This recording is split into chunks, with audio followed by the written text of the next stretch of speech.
ГСП онлайн. Городские новости сейчас. Вторник, 15:30, санаторий Крахаль, стартует форум «Ухта молодая». На 5 дней семинар объединил старшеклассников и студентов колледжей и университета. 70 участников будут посещать лекции и семинары, которые нацелены на развитие личности молодых людей, а также активную гражданскую позицию. В программе съезда более 10 занятий по психологии, культуре и этическому воспитанию.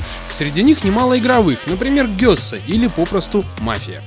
Мы все вместе заинтересованы в том, чтобы расти, развиваться, чтобы наши с вами, как это у Эркюля Пуаро, да, серые клеточки, в конце концов, настраивались так, чтобы решать все более и более сложные задачи. Все участники форума разделены на 4 клуба, каждый из них борется за победу в конкурсной программе. Ребятам предстоит сдать зачет по лекциям, презентовать свою команду и расследовать преступления. В каждом клубе действует свое детективное агентство, оно должно обнаружить сеть шпионов, выкравших проект форума, или накрыть подпольное казино, действующее в комнате интеллектуальных игр. За каждое выполненное задание ребята получают баллы, их максимальное количество 150. Тот клуб, который наберет больше всего очков, будет объявлен победителем и получит в качестве призов книги.